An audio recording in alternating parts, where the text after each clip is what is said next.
Hello everyone. Welcome back to UK Police Update. It's a chilling glimpse into the future of British policing. A retired special constable, handcuffed, interrogated, and locked up for 8 hours. His crime? Not violence. Not abuse. A single post online. A warning about the rise of Islamism and Antisemitism in Britain. That man is Julian Fools. And now, he's preparing to sue the very police force he once proudly served. Stay with us, because in just a moment, we'll show you the actual arrest footage. It's disturbing. But first, here's the full story, and why this case will define the free speech battle in Britain for years to come. Backhand index pointing right before we dive in. Hit like and subscribe for more, where we expose the stories they don't want you to see. Lord Young himself declared, Julian Fools should never have been arrested or cautioned. The police must be held accountable. Even Kent's chief constable, Tim Smith, eventually phoned Fools personally to apologize, admitting the caution should never have been issued. Only after legal pressure was the black mark wiped from Fools' record. But the scars remain. Fools now says the experience left him with PTSD. He recalls accepting the caution in shock, fearful it might block his travel to see family in Australia. During the raid, police went through his bookshelf, his magazines, even his wife's shopping list. They flagged very Brexit materials, as if political leanings were evidence. This wasn't policing. This was ideological profiling. Former officer turned free speech campaigner Harry Miller put it bluntly. The police shouldn't have been in that house. They shouldn't have been judging his bookshelf. This was unlawful.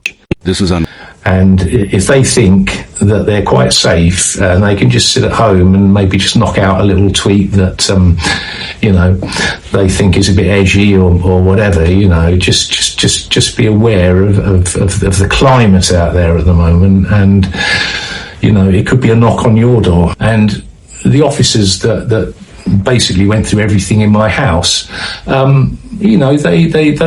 think they went about it in the only way they could go about it, but I would still class them as being respectful. But when you've got people trampling through your home, it felt to me like probably how I would feel if my house was burgled, that my home and my castle had been violated. But form was humiliated, searched, and treated like a criminal for warning about anti-Semitism.